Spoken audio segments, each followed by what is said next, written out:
The world of high finance is often compared to a game of chess, strategic, cerebral, and quietly ruthless.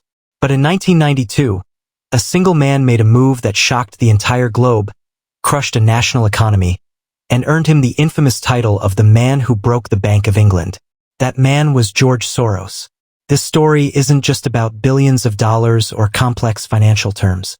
It's about power, insight, audacity, and one of the greatest economic takedowns in modern history.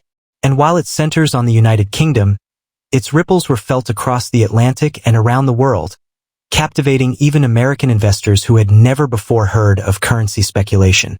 Before he became a legendary figure on Wall Street, George Soros was a Hungarian refugee who survived the Nazi occupation and later fled communism. He arrived in London with little more than ambition and a keen intellect. After studying at the London School of Economics under the philosopher Karl Popper, Soros made his way to New York City, where he started a small hedge fund, what would eventually become the Quantum Fund.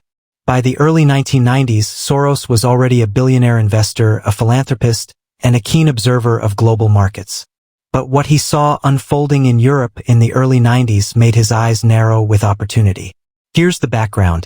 After years of tension and volatility, several European nations were trying to stabilize their economies by tying their currencies together through the European Exchange Rate Mechanism, or ERM. Think of it like this: countries promised to keep their currency values within a narrow range relative to each other. That way, it would be easier to trade, do business, and eventually move toward a shared currency, what would later become the euro. The British pound joined this system in 1990, but it was a forced marriage. The UK's economy was weak. Inflation was high. Interest rates were soaring. Yet, under pressure from European partners and political pride, Britain agreed to peg its currency to the Deutsche Mark, Germany's much stronger and more stable currency. To make this peg work, the Bank of England had to keep the pound within a tight range. If it dropped too low, they had to buy pounds with foreign reserves. If it got too high, they had to sell them.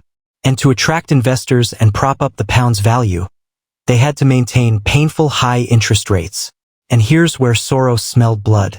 He believed that the British pound was overvalued, artificially propped up by a government desperate to play in the European League. He also knew the country couldn't keep up with the game. Unemployment was rising. Homeowners were defaulting. Businesses were failing. And behind closed doors, British politicians were arguing about whether to devalue the pound or pull out of the ERM altogether. Soros wasn't just guessing.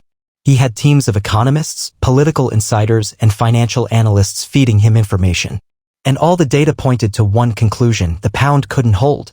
And so George Soros began preparing his move. He didn't start by shouting on TV or making dramatic predictions in newspapers.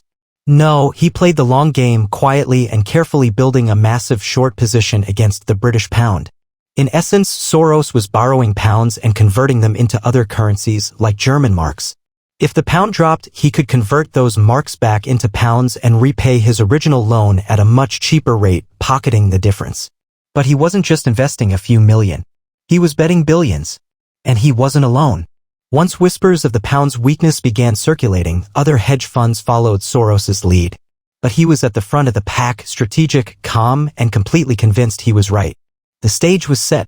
The British government was stubbornly defending the pound, insisting they would stay in the ERM.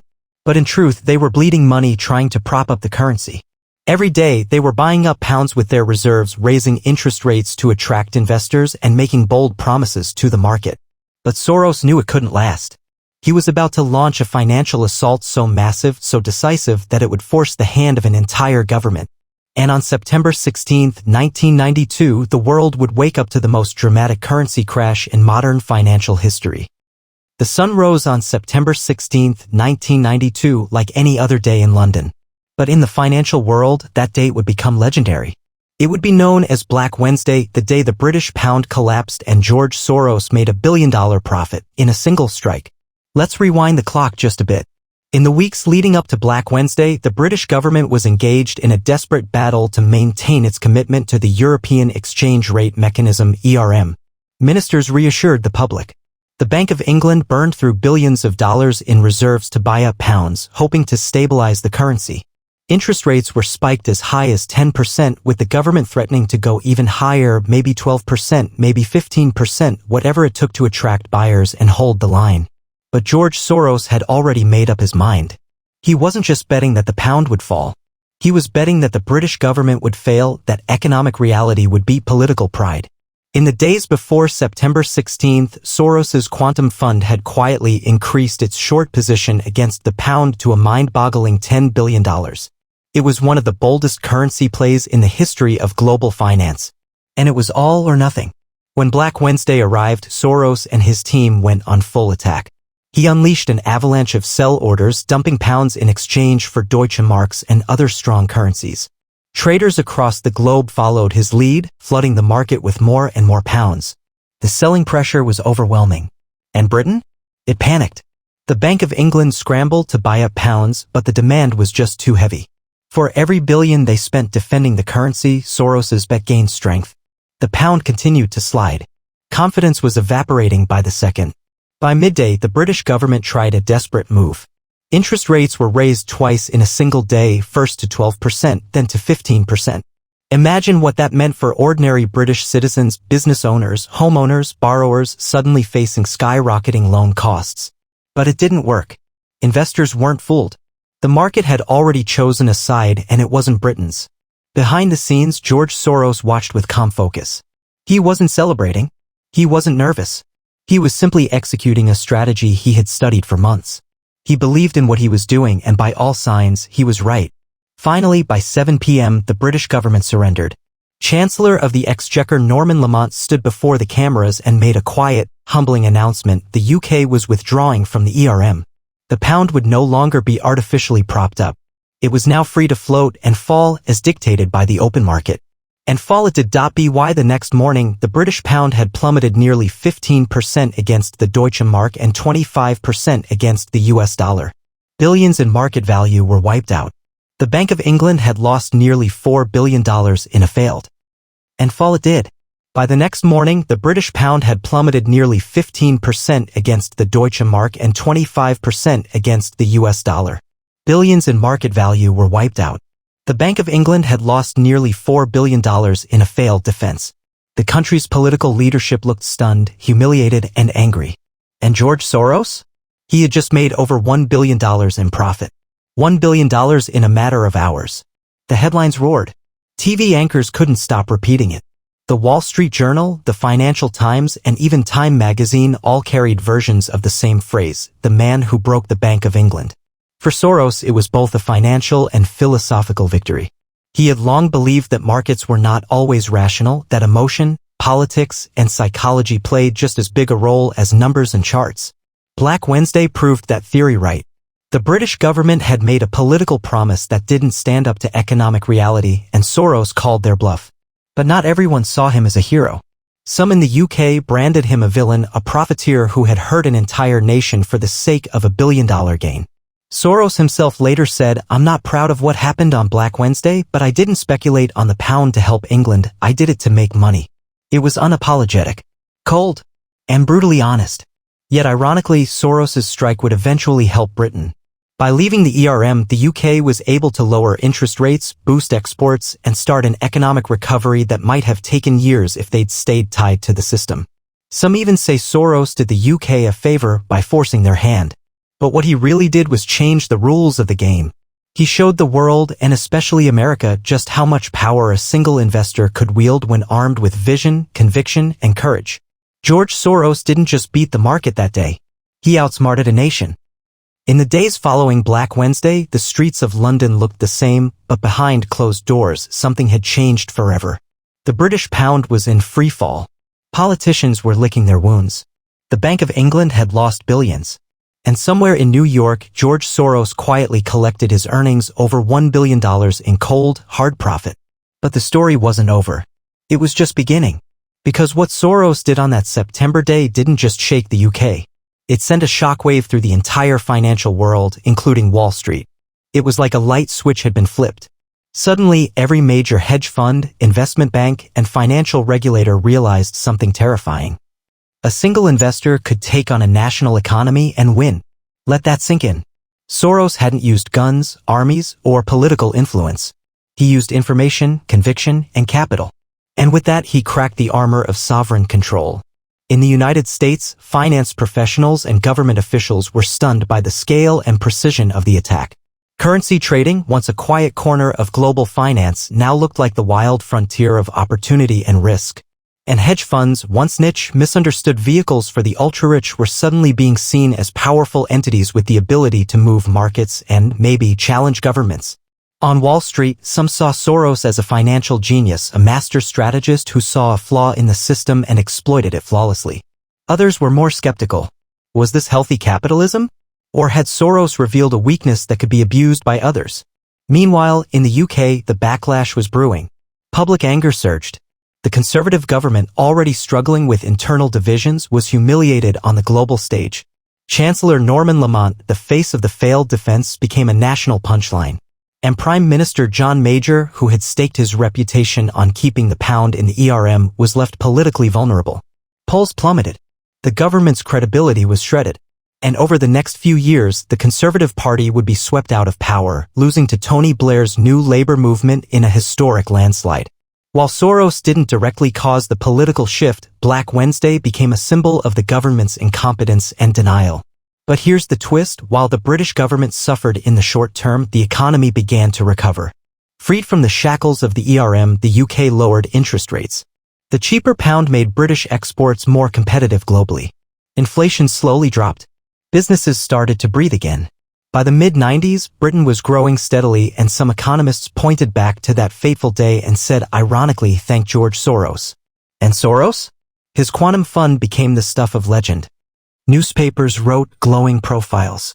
Financial talk shows dissected his every move. Aspiring investors in America and Europe studied his strategy like scripture. For Soros, it wasn't just about the money, it was about validating a theory he'd developed over decades: reflexivity. You see, Soros believed that markets don't just reflect reality, they shape it. That investors' perceptions can influence events. In other words, if enough people believe something will happen in the market, their actions can make it a reality. It's a kind of self-fulfilling prophecy. Black Wednesday was the perfect case study. Soros saw that confidence in the pound was cracking. By acting on that insight and getting others to follow, he accelerated the very outcome he had predicted.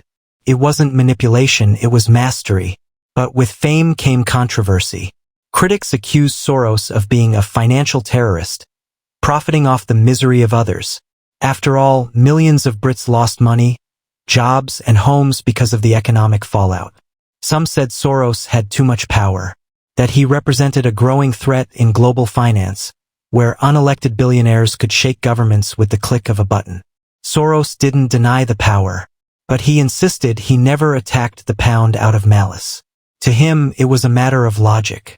If I hadn't done it, he once said, somebody else would have, and perhaps he was right, because the truth is, currency speculation didn't begin with Soros. But he did something no one else had dared to do at that scale. He made the invisible levers of the economy visible. And he showed the world that the emperor sometimes wears no clothes. By 1993, Soros was no longer just a hedge fund manager. He was a global financial icon. Feared, studied, admired, and criticized all at once. And as the dust settled from Black Wednesday, one thing was clear. George Soros had rewritten the rules of investing. But what he would do next would prove he was just getting started. George Soros could have walked away after Black Wednesday. He could have retired with the title The Man Who Broke the Bank of England, a billion-dollar bankroll, and a permanent spot in financial history. But that's not who George Soros was. To understand Soros's next chapter, you have to go beyond the headlines, beyond the trade, beyond the money. Soros didn't see himself as just a trader.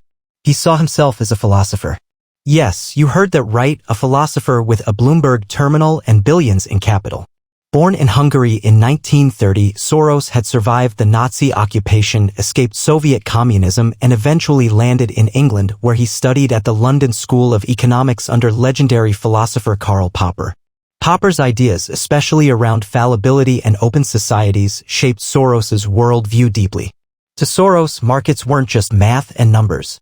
They were living organisms shaped by psychology, politics, and perception. His theory of reflexivity challenged the classic economic notion that markets are rational.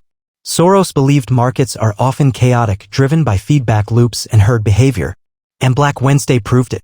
After his success, Soros didn't just double down on trading, he expanded his influence on a global scale. With the quantum fund stronger than ever, Soros began placing bolder bets on macroeconomic movements. His eyes weren't just on the UK anymore, they were on Russia, Thailand, Malaysia, Indonesia, and even Latin America. Wherever a country's economic policy didn't match its fundamentals, Soros was watching. In the mid-1990s, Soros turned his attention to Asia, where countries like Thailand were pegging their currencies to the US dollar despite growing deficits and weakening economies. Sound familiar? It was almost like a repeat of Britain in 1992. And once again, Soros smelled blood. He started building short positions, especially against the Thai baht. His thesis? The Thai government was over-leveraged and trying to defend a currency peg that would soon collapse under pressure. And in 1997, it happened.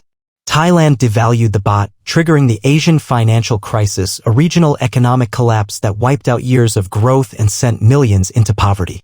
The ripple effects hit Malaysia, South Korea, Indonesia, and more. Soros made money again. But this time, the backlash was even stronger. Leaders like Malaysian Prime Minister Mahathir Mohamad called Soros a moron and a destroyer of nations. He accused Soros of deliberately destabilizing developing economies for profit, saying hedge funds like his had no accountability but massive destructive power. Soros, to his credit, didn't back down. But he also didn't celebrate. In fact, this is where his story takes a surprising turn. He began using his fortune not just to make more money but to shape the world in line with his philosophical beliefs. In 1993, the same year Britain was rebuilding from the ERM disaster, Soros launched the Open Society Foundations, a network of organizations designed to promote democracy, human rights, and transparent governance across the globe. He funneled billions, yes, billions, into countries emerging from totalitarian regimes, helping fund education, media, and civil society initiatives. Why? Because Soros believed that open societies, those that embrace critical thinking, pluralism, and human rights, were the antidote to the kind of rigid, failing policies he'd seen in Hungary, Russia, and yes, even Britain.